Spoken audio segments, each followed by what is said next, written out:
Market வோலடைலா இருக்கு. Last 6 மந்த்ஸா குறைஞ்சிட்டே வருது. இது எங்க போய் நிக்கும்னு தெரியல. இந்த டைம்ல நான் இன்வெஸ்ட்மென்ட் பண்ணணும் அப்டின்னாலும் சரி, உங்க போர்ட்ஃபோலியோல இந்த கேட்டகரி ஆஃப் மியூச்சுவல் ஃபண்ட்ஸ் கண்டிப்பா இருக்கணும். அது என்ன கேட்டகரி அப்டின்னா ஹைபிரிட் ஃபண்ட்ஸ்.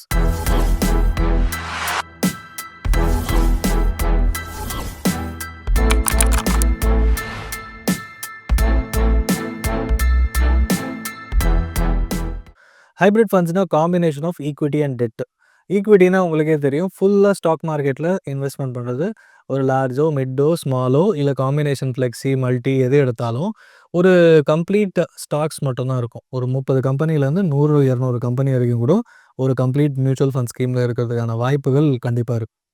டெட்டுன்னு போனோம்னா உங்களுக்கு மணி மார்க்கெட் ஃபண்ட்லேருந்து கில்ட் ஃபண்ட்ஸ் பார்த்தீங்கன்னா, உங்களுக்கு 1 நாள்ல இருந்து 5 வருஷம், பல வருஷம் வச்சுக்கக்கூடிய டெட் ஃபண்ட்ஸ் இருக்கு. பட் ரிட்டர்ன்ஸ் பார்த்தீங்கன்னா 4, 5%லேருந்து மேபி 8, 9% கில்ட்டா இருந்தா மேபி டபுள் டிஜிட் போறதுக்கான வாய்ப்புகள் இருக்கு. And again based on market condition. RBI interest rate increase பண்றாங்க, குறைக்கிறாங்கன்றத பொறுத்து இது வரும். இந்த காம்பினேஷன் ஈக்விட்டி, டெட்டுக்கு சேர்ந்து கிடைக்குமா அப்டின்னா, அதுதான் ஹைபிரிட் ஃபண்ட்ஸ். அதுல 6 டைப் இருக்கு. ஃபர்ஸ்ட்டு பார்த்தீங்கன்னா, அக்ரெசிவ் ஹைபிரிட் ஃபண்ட்ஸ். 65-80% பார்த்தீங்கன்னா, ஃபுல் ஈக்விட்டி இருக்கும். ரிமைனிங் டெட் போர்ஷன் இருக்கும். இதுதான் வந்து அக்ரெசிவ் ஹைபிரிட்.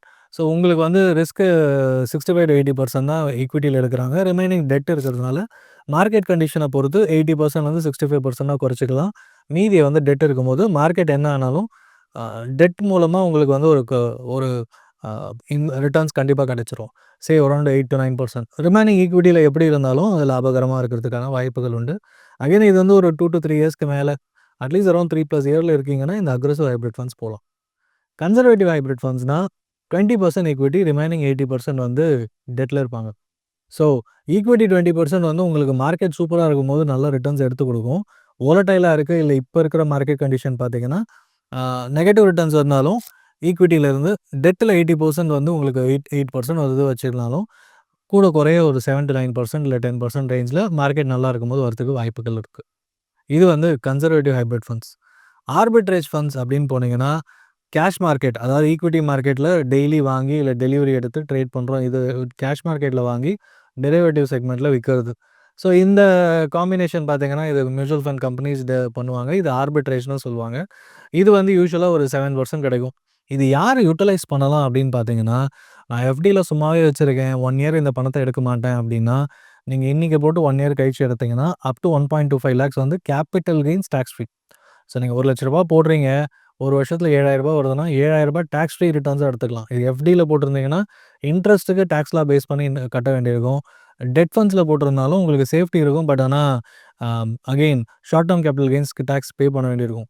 நீங்க வந்து ஒரு 3, 4 லட்சம் வந்து சேஃபா வச்சுக்கணும்னு நினைக்கிறீங்க. எஃப்டில இருந்தா பரவாயில்லன்னு நினைக்கிறீங்க அப்படின்னா, ஆர்பிட்ரேஜ்ல வச்சு ஆஃப்டர் அ இயர் 4 லட்சம் வச்சிருக்கீங்கன்னா, அட்லீஸ்ட் ஒரு 25,000லேருந்து 28,000, 30,000 வரைக்கும் வரதுக்கு வாய்ப்பு இருக்கு. அதுவும் டாக்ஸ் ஃப்ரீயா வரதுக்கான வாய்ப்புகள் இதுல உண்டு. அண்ட் புக் பண்ணிட்டு மறுபடியும் ரீஇன்வெஸ்ட்மென்ட் பண்ணீங்கன்னா, எவ்ரி இயர் இத பண்ணிட்டே இருந்தீங்கன்னா, உங்களுக்கு லாபகரமா இருக்கிறதுக்கான வாய்ப்புகள் உண்டு. இது வந்து ஆர்பிட்ரேஜ். இத வந்து யுட்டிலைஸ் பண்ணிக்கோங்க. 4வது ஆப்ஷன் பார்த்தீங்கன்னா, ஈக்விட்டி சேவிங்ஸ் ஃபண்ட். ஈக்விட்டி இருக்கும், டெட் இருக்கும், ஆர்பிட்ரேஜ் 3மே கலந்த மாரி இருக்கும். எனக்கு வந்து ஒரு 1லேருந்து 3 வருஷம் வரைக்கும் நான் எப்போ வேணா பணம் எடுப்பேன்.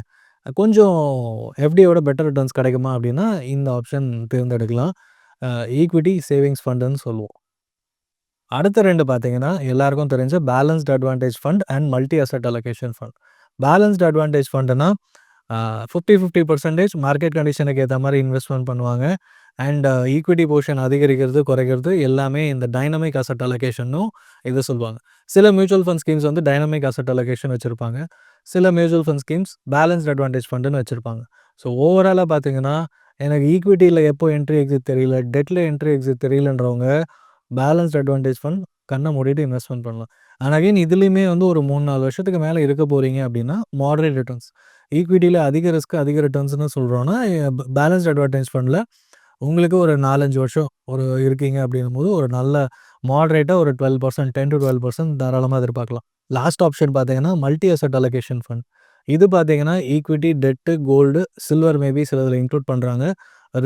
ரியல் எஸ்டேட் இன்வெஸ்ட்மென்ட் ட்ரஸ்ட்டும் ஒரு 5-10% நெறைய ஸ்கீம்ஸ்ல வச்சிருக்காங்க.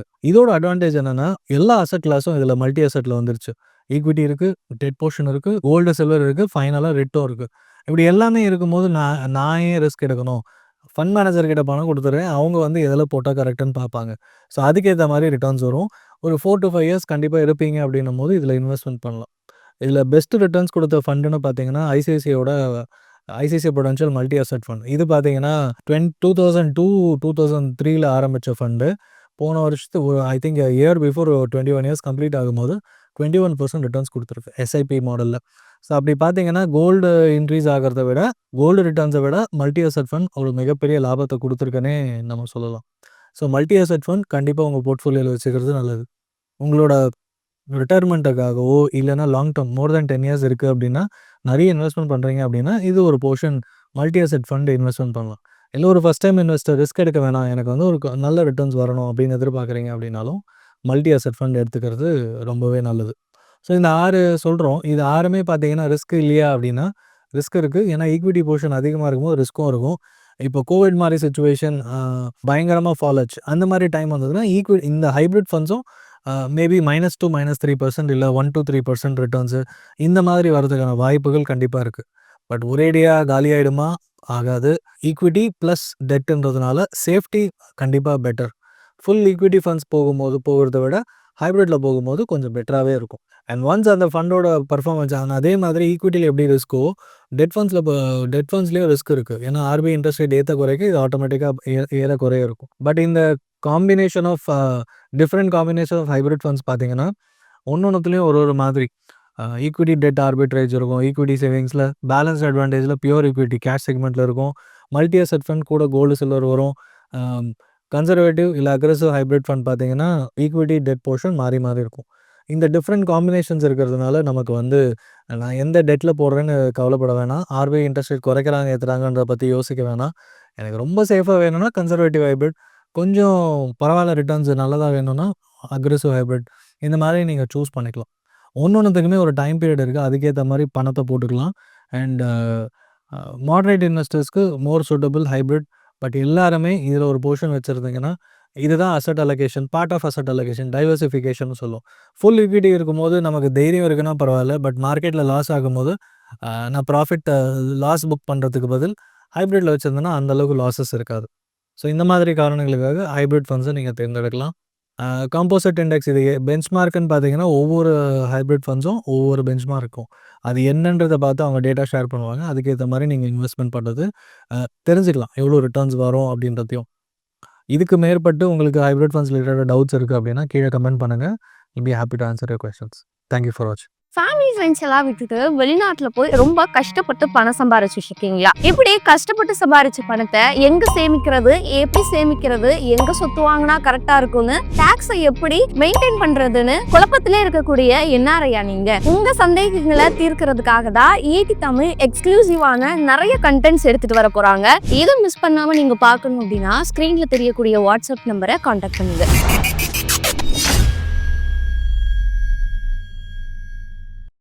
மேலும் ஈடி தமிழ் சேனல்ல வரப்போகும் பிசினஸ் மற்றும் அது ரிலேட்டடான வீடியோவை பார்க்க உடனே கீழே இருக்க சப்ஸ்கிரைப் பட்டனை கிளிக் பண்ணுங்க.